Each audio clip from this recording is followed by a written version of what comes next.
بابن فإن تابوا وأقاموا الصلاة وآتوا الزکاة فخلوا سبیلہم۔ یہ باب ہے آیت شریفہ فإن تابوا وأقاموا الصلاة وآتوا الزکاة فخلوا سبیلہم کی تفسیر میں۔ حضرت امام بخاری علیہ الرحمہ نے اس باب کو قائم فرمایا ہے۔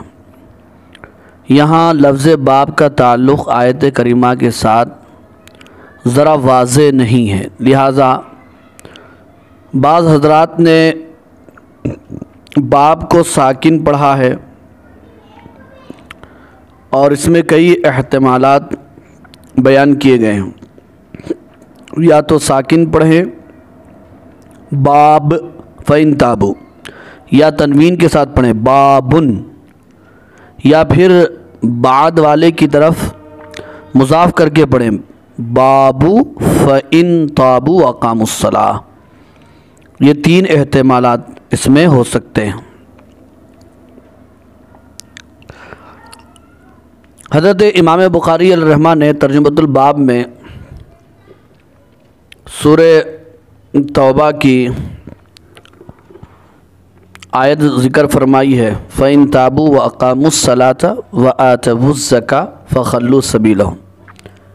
ترجمہ یہ ہے کہ اگر وہ توبہ کر لیں اور نماز قائم کریں اور زکوٰۃ دیں تو تم ان کا راستہ چھوڑ دو، یعنی یہ کہ تم دشمنان اسلام سے قتال کرتے رہو، کافروں اور مشرکوں سے قتال کرتے رہو۔ اگر وہ کفر سے توبہ کر لیں اور ساتھ میں نماز قائم کریں اور زکوٰۃ ادا کریں تو ان کا راستہ چھوڑ دو، یعنی ان سے قتال اور جہاد بند کر دو۔ عزیز طالبات، حضرت امام بخاری علیہ الرحمہ کا اس آیت کریمہ کو لانے کا مقصد دراصل فرقہ مرجئہ کی تردید کرنا ہے اور یہ بتانا ہے کہ اگر صرف نجات کے لیے، کامیابی کے لیے ایمان کافی ہوتا تو بات فإن تابو کہہ کر ختم ہو جاتی، یعنی اللہ تعالیٰ یوں فرماتے کہ اگر کافر و مشرک توبہ کر لیں، تابو عن کفرہم وآمنوا، اپنے کفر سے توبہ کر لیں اور ایمان لا لیں تو تم ان کا راستہ چھوڑ دو، ان سے جہاد اور قتال بند کر دو۔ لیکن اللہ تبارک و تعالیٰ نے صرف تابو کے لفظ پر اکتفا نہیں فرمایا، بلکہ اس کے بعد اقاموا الصلاۃ وآتوا الزکاۃ بھی فرمایا، جس سے معلوم ہوا کہ قتال کا نقطہ انتہا ایمان نہیں ہے، بلکہ اس کے ساتھ اقامت صلاۃ، ایتاء زکوٰۃ بھی ہے، یعنی یہ اعمال بھی ضروری ہیں قتال بند کرنے کے لیے۔ لہٰذا مرجئہ جن اعمال کو ایمان لانے کے بعد غیر ضروری قرار دیتے ہیں، یہ آیت کریمہ اس کی تردید کر رہی ہے۔ پھر اس کے بعد حضرت امام بخاری علیہ الرحمہ نے اسی مناسبت سے حدیث بھی ذکر فرمائی ہے۔ حدیث یہ ہے وَبِهِ قَالَ حَدَّثَنَا عَبْدُ اللَّهِ بْنِ مُحَمَّدٍ قَالَ حَدَّثَنَا أبو روح الحرمي ابن عمارة قال حدثنا شعبة عن واقد بن محمد قال سمعت ابی یحدث عن ابن عمر۔ یہ روایت کس سے ہے؟ حضرت عبداللہ ابن عمر رضی اللہ تعالی عنہ سے ہے۔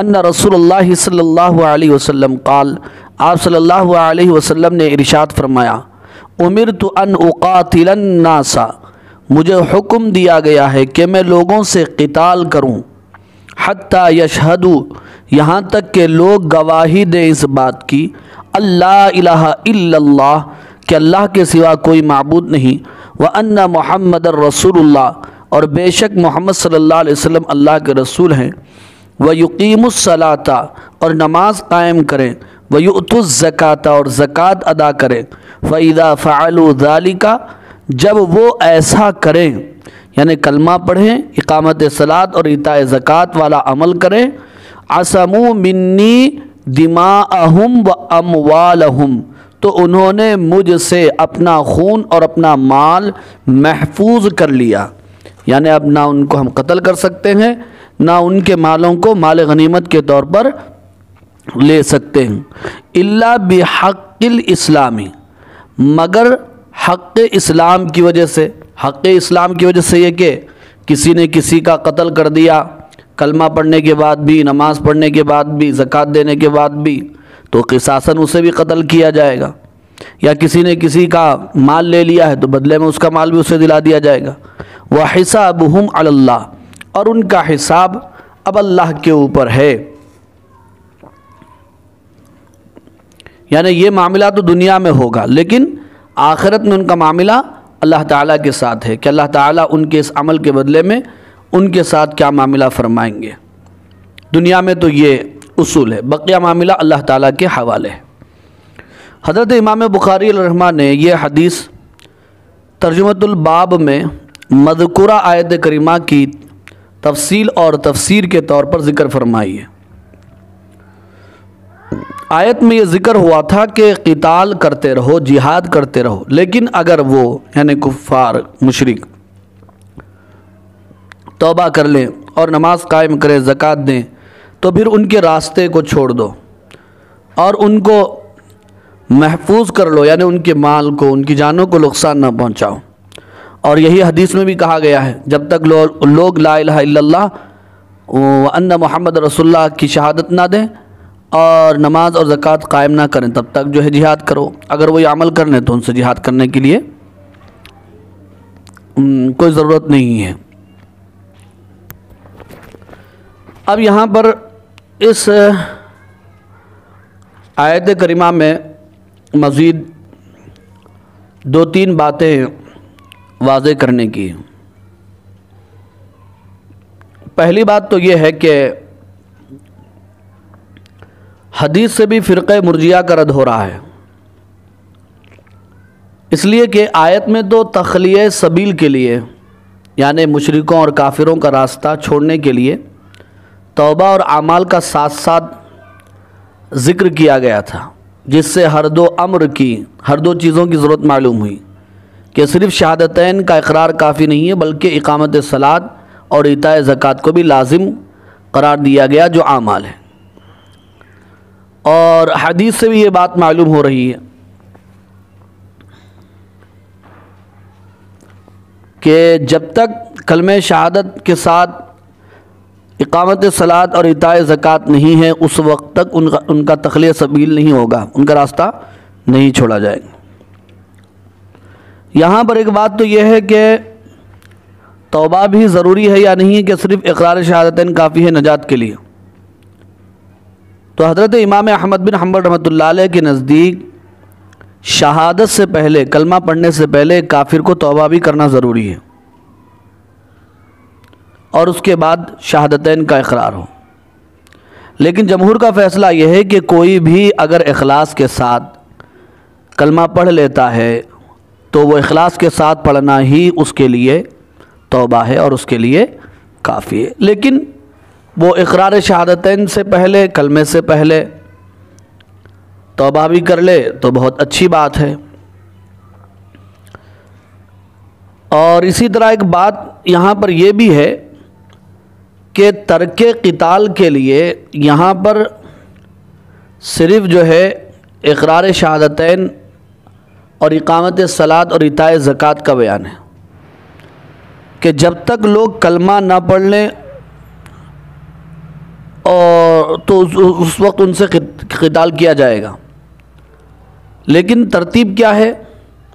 ترتیب یہ ہے کہ اگر کوئی کلمہ پڑھ لیتا ہے تو وہ بھی مسلمانوں سے محفوظ ہے، اسی طرح اگر کوئی کلمہ نہیں پڑھتا ہے اس کے بجائے وہ اسلامی حکومت کو جزیہ دیتا ہے، ٹیکس دیتا ہے، تو وہ کافر اور وہ مشرک بھی مسلمانوں سے محفوظ ہے، اس سے قتال نہیں کیا جائے گا۔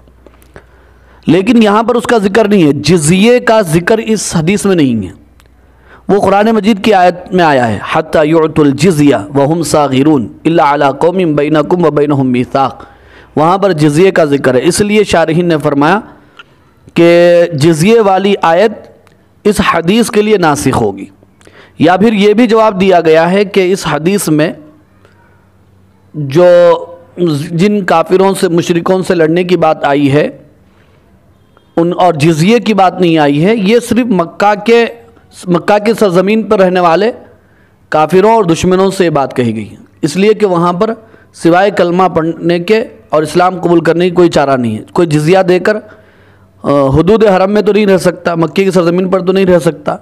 یہ حدیث ان کے لیے بھی ہو سکتی ہے، تب تو کوئی اعتراض نہیں پیدا ہو سکتا ہے۔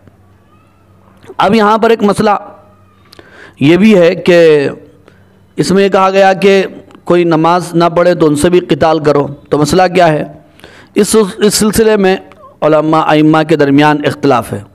حضرت امام احمد بن حنبل رحمۃ اللہ علیہ تو کہتے ہیں کہ نماز چھوڑنے والا مرتد ہے، اس لیے وہ واجب القتل ہے، اور یہی حدیث کو وہ اپنی دلیل بناتے ہیں۔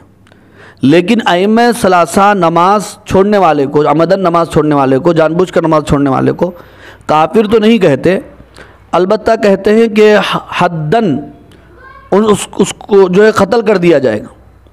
اور امام ابو حنیفہ رحمۃ اللہ علیہ کے نزدیک قتل تو نہیں کیا جائے گا، البتہ جیل میں بند کر دیا جائے گا۔